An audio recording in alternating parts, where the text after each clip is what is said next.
Alright, so we're going to shoot a video on the Dwarf Tamarillo. I have done many videos in the past on the Tamarillo tree, or the tree tomato, and I've been growing for a number of years, and I finally gave up on it and got rid of it. Because I actually did get it to fruit one time. It made a handful of Tamarillos, and then they never really ripened because I have to bring it in for the winter. The plant is not meant to grow in these northern environments.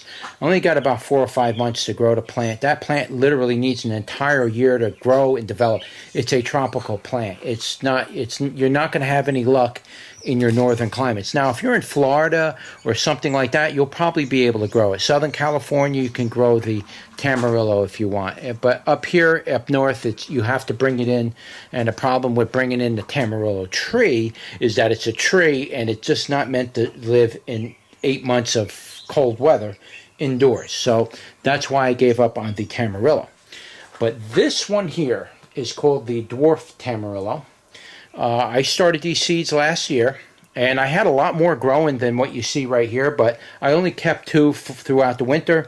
I figured that'd be enough. They're growing in these very small pots. That pot's maybe a quart size, and you got this gigantic tree growing out of a quart-sized pot.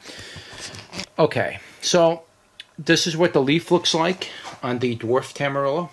Okay, this plant here roughly is getting about maybe 4 to 5 feet tall, and it probably gets a little taller than that. It might go to 6 feet, and then that's it. But it's really not meant to be a very big plant, from what I can see.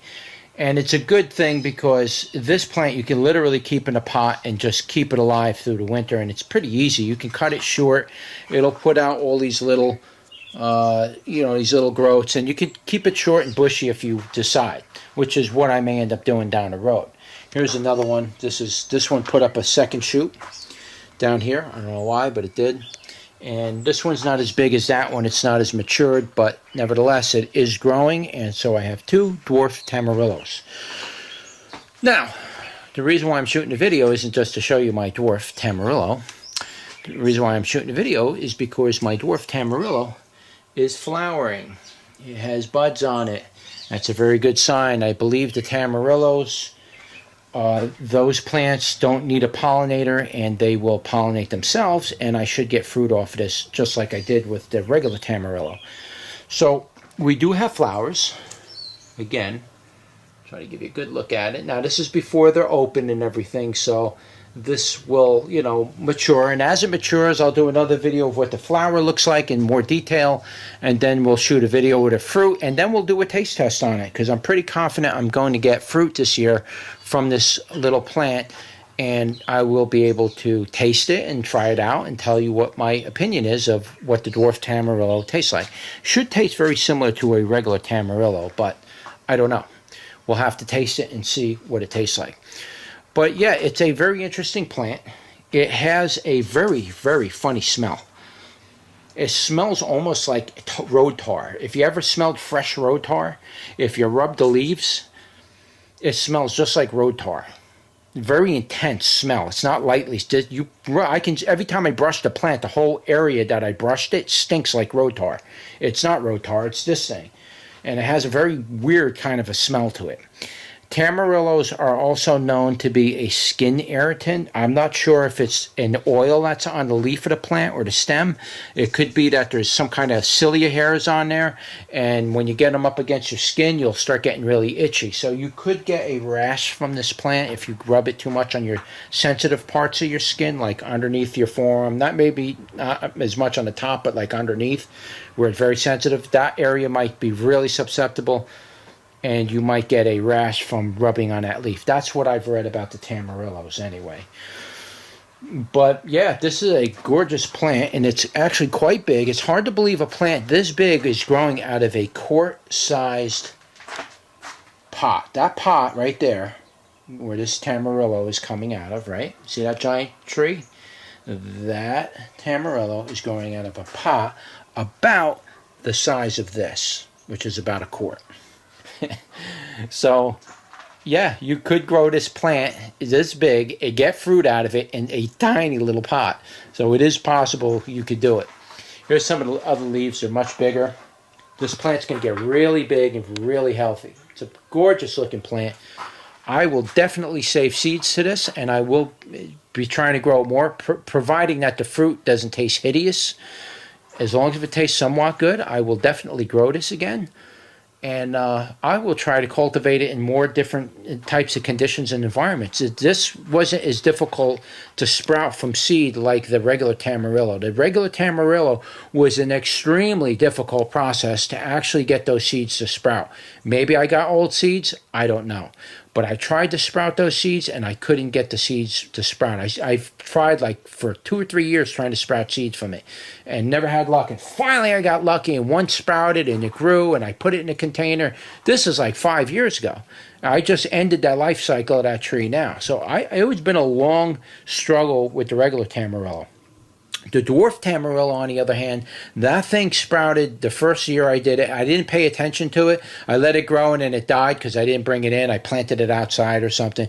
But then a couple years later, 1 or 2 years later, I decided to revisit the Dwarf Tamarillo. And so I grew them out, and almost every seed that I put in there, 3-year-old seed already, every single seed I put in there sprouted. I ended up with like, I don't know, 6, 7 plants. So I kept 2 in pots, and those are the ones I brought in. But I had a whole bunch of plants. I had them growing in the garden outside last year. I had them growing in my garden bed over here. Yeah, so I had a lot going on with the Dwarf Tamarillo. It was a very vigorous, healthy, aggressive growing plant. So I was quite shocked to see that. So it's completely different from the regular Tamarillo. The regular Tamarillo is really a full-size tree. You're going to have a hard time growing that anywhere above the Mason-Dixon line. Anywhere from, like, in the United States wise, anywhere roughly, I would say, like mid-Georgia and above, forget about growing it, because you're just going to have to bring it in. It's not going to do you any good. You need to grow this in Florida, tropical environments, and you'll do good. But the Dwarf Tamarillo, no, you can grow that in a pail and bring it in. And if you like the taste of the fruit, hey, I would definitely say, bring this one in. It's a keeper. It's definitely a keeper. It makes beautiful, leaves, and I'm sure the flowers are going to be beautiful. I'm pretty sure the fruit should taste pretty good. But yeah, that's about it. I mean, I don't know what else to show you on it. Does give you a close up of the stem. That's what the stem looks like close up. It put out all these extra little shoots here, which is good. So at any time, maybe after it's fruiting, I can cut it short, cut it down, and just keep the stock, the stem and root base alive, and just take that with me and plant it in the next place I go. This is definitely worth keeping and definitely worth growing. So if you were going to choose between the Dwarf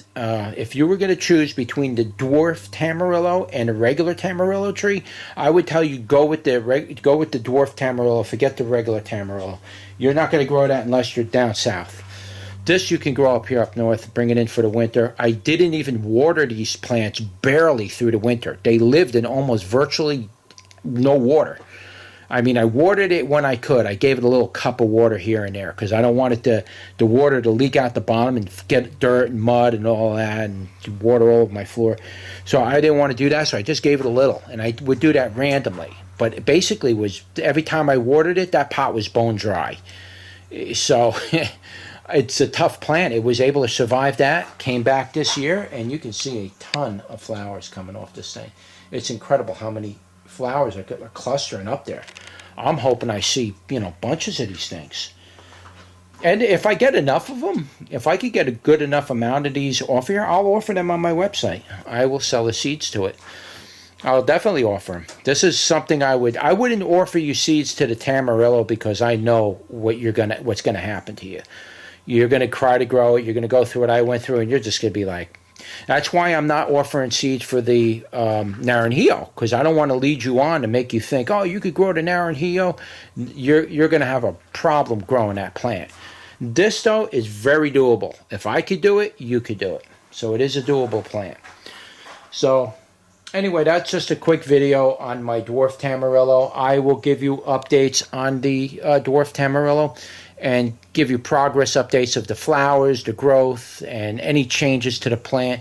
And I'll just keep you up to date with it to show you all the way down to the fruiting and taste test of it when we finally get to that stage.